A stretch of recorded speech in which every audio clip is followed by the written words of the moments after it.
10ರ ಪೈಕಿ 8 ಎಕ್ಸಿಟ್ ಪೋಲ್ಗಳು ಇಲ್ಲಿ ಬೇರೆ ಹೇಳ್ತಾರೆ.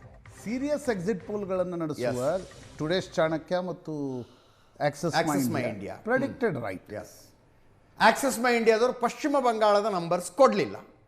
ಅವ್ರು ಹೇಳಿದ್ದು 70% ರೆಸ್ಪಾಂಡೆಂಟ್ಸ್ ಹೇಳೋದಕ್ಕೆ ತಯಾರಿಲ್ಲ ತಾವು ಯಾರಿಗೆ ವೋಟ್ ಹಾಕಿದ್ದಾರೆ, ಅಷ್ಟು ಭಯ ಇದೆ ಅಂತ. ಭಯ ಇದೆ ಅಂದಾಗಲೇ ಗೊತ್ತಾಯ್ತು ಯಾರು ಭಯ ಇರೋದಕ್ಕೆ ಸಾಧ್ಯ ಪಶ್ಚಿಮ ಬಂಗಾಳದಲ್ಲಿ ಅಂತ. ಕೇರಳಂನ ಸಂಖ್ಯೆಗಳನ್ನು ನೋಡ್ತಾ ಇದ್ದೀರಿ. 71 ಮ್ಯಾಜಿಕ್ ನಂಬರ್ ಇಲ್ಲಿ. UDF 89.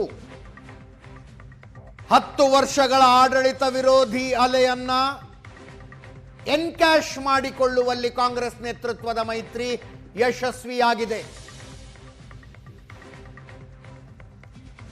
40% ಮತಗಳನ್ನು UDF ಪಡೆದಿದ್ರೆ 29% LDF. NDA 12%.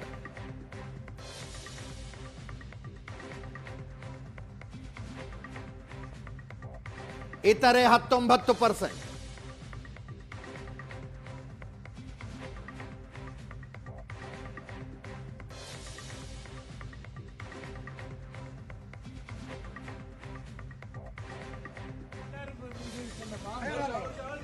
Zameer Ahmed Khan ರನ್ನ ಅಭಿನಂದಿಸುತ್ತಿರುವ ಅಭಿಮಾನಿಗಳು 33 ಕ್ಷೇತ್ರಗಳಲ್ಲಿ ಪ್ರಚಾರದ ಹೊಣೆ ಕೊಟ್ಟಿತ್ತು ಕಾಂಗ್ರೆಸ್ ಇವರಿಗೆ. ಕೇರಳದ ಪ್ರಚಾರದಲ್ಲಿ ಬ್ಯುಸಿಯಾಗಿದ್ದಕ್ಕೆ ದಾವಣಗೆರೆ ದಕ್ಷಿಣಕ್ಕೆ ಒಂದೇ ದಿವಸ ಬಂದೋಗಿದ್ರು. ಆದ್ರೂ ಕಾಂಗ್ರೆಸ್ ಗೆಲ್ತು.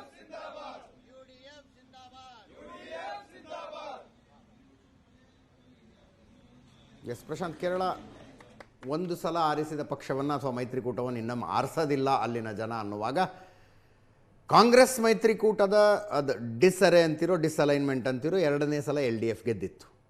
ಸೊ 2 ಆಡಳಿತ ವಿರೋಧಿ ಅಲೆಗಳನ್ನು ಮಾತ್ರ ಆತ ಸಹಿಸಿಕೊಳ್ಳಬಲ್ಲ ಕೇರಳದ ಮತದಾರ. ಅದೇ ತನಕ ಕಾಂಗ್ರೆಸ್ನ ಆಗಿನ ಸೋಲಿಗಿಂತ ಪಿನರೈ ವಿಜಯನ್ ನಾಯಕತ್ವ ಗಟ್ಟಿ ಆರ್ಗನೈಸೇಷನ್ ಆ ಕಾರಣದಿಂದ LDF ಕಳೆದ ಬಾರಿ ಮತ್ತೊಮ್ಮೆ ಗೆದ್ದಿತ್ತು.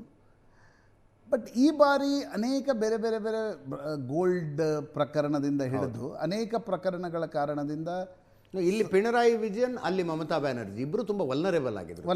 ಎಸ್. ಸೊ ಅದರ ನಷ್ಟ LDF ಆಗೋದು ಬಹುತೇಕ ಸ್ಥಳೀಯ ಸಂಸ್ಥೆಗಳ ಚುನಾವಣೆಗಳಲ್ಲಿ ಸ್ಪಷ್ಟವಾಗ್ತದೆ. ಸ್ಥಳೀಯ ಸಂಸ್ಥೆ ಚುನಾವಣೆಗಳಲ್ಲಿ UDF ಒಂದು ಭರ್ಜರಿ ಗೆಲುವನ್ನು ದಾಖಲಿಸಿತ್ತು. ಹೀಗಾಗಿ UDF ಗೆಲ್ತದೆ ಅಂತಕ್ಕಂಥದ್ದನ್ನು ಅನೇಕ ಒಪಿನಿಯನ್ ಪೋಲ್ಗಳು ಹೇಳ್ತಾ ಇದ್ವು, ಎಕ್ಸಿಟ್ ಪೋಲ್ಗಳು ಹೇಳ್ತಾ ಇದ್ವು. ಕಾಂಗ್ರೆಸ್ ಹೈಕಮಾಂಡ್ಗೆ ಒಂದು ಗೆಲುವು ಬೇಕಿತ್ತು. ಹೌದು. 2024ರ ಲೋಕಸಭೆಯಲ್ಲಿ 52ರಿಂದ 99ಕ್ಕೆ ಹೋದ್ಮೇಲೆ ಅಧಿಕಾರ ಬರಬೇಕಾದ ರಾಜ್ಯಗಳನ್ನು ಕಾಂಗ್ರೆಸ್ ಕಳೆದುಕೊಳ್ತಾ ಇತ್ತು. ಅದೇ ಒಂದು ರಾಷ್ಟ್ರೀಯ ಪಕ್ಷಕ್ಕೆ ದಿಲ್ಲಿಯಲ್ಲಿ ಅಧಿಕಾರ ಇಲ್ಲದೆ ಇದ್ದಾಗ ರಾಜ್ಯದಲ್ಲಿ ಅಧಿಕಾರ ಇರೋದು ಅದರ ಸರ್ವೈವಲ್ ದೃಷ್ಟಿಯಿಂದ ಬಹಳ ಮುಖ್ಯ ಆಗುತ್ತೆ. ಯಾಕಂದರೆ ಅದು ರಾಜ್ಯಗಳು ಆಮ್ಲಜನಕಗಳನ್ನು ಪೂರೈಸ್ತಾ ಇರ್ತವೆ. ಗೊತ್ತು ಎಲ್ರಿಗೂ ಹೆಂಗೆ ಆಮ್ಲಜನಕಗಳನ್ನು ಪೂರೈಸ್ತವೆ. ದುಡ್ಡ್ರಿ ಅಷ್ಟೇ, ಚುನಾವಣೆ ದುಡ್ಡಿಲ್ಲದೆ ಏನಾಗುತ್ತೆ. ಆ ಕಾರಣದಿಂದ ಕೇರಳದ ಗೆಲುವೇನಿದೆ, ಯಾಕಂದರೆ ಹರಿಯಾಣ ಕಾಂಗ್ರೆಸ್ಗೆ ಗೆಲುವಿನ ರಾಜ್ಯ ಸೋಲ್ತು. ಮಹಾರಾಷ್ಟ್ರ ಲೋಕಸಭೆಯಲ್ಲಿ ಗೆದ್ದಿರುವ ರಾಜ್ಯ ವಿಧಾನಸಭೆಯಲ್ಲಿ ಸೋಲ್ತು. ಬಿಹಾರದಲ್ಲಿ ಕಾಂಗ್ರೆಸ್ ಮತ್ತು ಮಿತ್ರ ಪಕ್ಷ RJDಗೆ ಏನನ್ನೂ ಮಾಡಲಿಕ್ಕಾಗಲಿಲ್ಲ. ದಿಲ್ಲಿಯಲ್ಲಿ BJP 15 ವರ್ಷಗಳ ವನವಾಸದ ನಂತರ ಮತ್ತೆ 25 ವರ್ಷಗಳ ವನವಾಸದ ನಂತರ ಚುನಾವಣೆ ಗೆಲ್ತು. ಬಟ್ ಕಾಂಗ್ರೆಸ್ಗೆ ಅದು ದಕ್ಕಲಿಲ್ಲ. ಜಾರ್ಖಂಡ್ನಲ್ಲಿ ಜೂನಿಯರ್ ಪಾರ್ಟ್ನರ್ ಆಗಿ ಗೆದ್ದಿದ್ದು ಬಿಟ್ಟರೆ ಕಾಂಗ್ರೆಸ್ಗೆ ಯಾವುದೇ ರೀತಿಯಾಗಿರ್ತಕ್ಕಂಥ ಸರ್ವೈವಲ್ ವಿಧಾನಸಭಾ ಚುನಾವಣೆಯಲ್ಲಿ ಸಿಗ್ತಿರಲಿಲ್ಲ ಅಥವಾ ಒಂದು ನಿರಾಳತೆ ಸಿಗ್ತಿರಲಿಲ್ಲ.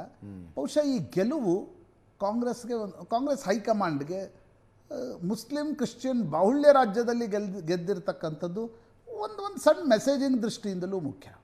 ಬಟ್ ಅದರಲ್ಲಿ ಯಾರು ಮುಖ್ಯಮಂತ್ರಿ ಆಗ್ತಾರೆ, ನಾಯರ್ ಸಮುದಾಯದ ಒಬ್ಬರು ಮುಖ್ಯಮಂತ್ರಿ ಆಗಬಹುದು ಅನ್ನೋದನ್ನು, ಯಾಕಂದರೆ ಇರೋ 3 ನಾಯರೇ.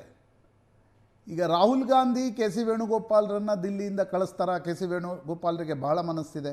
ಹೌದು. KC ವೇಣುಗೋಪಾಲ್ರಿಗೆ ಸಿದ್ದರಾಮಯ್ಯನವರ ಬೆಂಬಲ ಇದೆ, ಸಿದ್ದರಾಮಯ್ಯನವರಿಗೆ KC ವೇಣುಗೋಪಾಲ್ರ ಬೆಂಬಲ ಇದೆ. ನಾಯರ್ ಸಮುದಾಯದ ಒಂದು ಹೆಸರು. ವಿ ಡಿ ಸತೀಶನ್ ವಿರೋಧ ಪಕ್ಷದ ನಾಯಕರಾಗಿದ್ದರು. ಕೇರಳದಲ್ಲಿ ಇರುವ ನಾಯಕರಲ್ಲಿ ಅತ್ಯಂತ ಒಳ್ಳೆಯ ಹೆಸರಿರೋದು ವಿ ಡಿ ಸತೀಶನ್ಗೆ. ಪಿನರೈ ವಿರುದ್ಧ ವಿಧಾನಸಭೆಯಲ್ಲಿ ಭಾಳ ಗುಡುಕ್ತಾ ಇದ್ದರು. ಅವರೂ ನಾಯರ್ ಸಮುದಾಯಕ್ಕೆ ಸೇರಿರ್ತಕ್ಕಂಥವ್ರು. ಅವರನ್ನು ಕಾಂಗ್ರೆಸ್ ಹೈಕಮಾಂಡ್ ಮುಖ್ಯಮಂತ್ರಿ ಮಾಡುತ್ತಾ, ಯಾವುದೇ ಬಣ ಗಿಣ ಇಲ್ಲದೆ ತನ್ನ ಪಾಡಿಗೆ ತಾನು ಕ್ಲೀನ್ ಪಾಲಿಟಿಕ್ಸ್ ಮಾಡ್ತಾ ಇರ್ತಕ್ಕಂಥವ್ರು. ಇನ್ನೊಂದು ಹಳೆಯ ಹೆಸರು ರಮೇಶ್ ಚೆನ್ನಿತಾಲ. ಅವ್ರಿಗೆ ಡಿ ಕೆ ಶಿವಕುಮಾರ ಬೆಂಬಲ ಇದೆ. Yes, D K Shivakumar Ramesh Chennithala ಭಾಳ ಆತ್ಮೀಯರು. ರಮೇಶ್ ಚೆನ್ನಿತಾಲ ಕೂಡ ನಾಯರ್ ಸಮುದಾಯದಿಂದ ಬರ್ತಾರೆ. ಕಾಂಗ್ರೆಸ್ ಹೈಕಮಾಂಡ್ನಲ್ಲಿ ಅವ್ರ ಕನೆಕ್ಷನ್ಸ್ಗಳಿವೆ.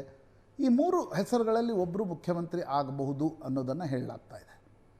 ಒಂದು ವೇಳೆ ಕೆ ಸಿ ವೇಣುಗೋಪಾಲ್ ಮುಖ್ಯಮಂತ್ರಿಯಾಗಿ ಹೋದರೆ ಅದರ ಇಫೆಕ್ಟ್ ಕರ್ನಾಟಕದಲ್ಲೇನು ಅನ್ನೋದು ಕೂಡ ನೋಡಬೇಕಾಗತ್ತೆ.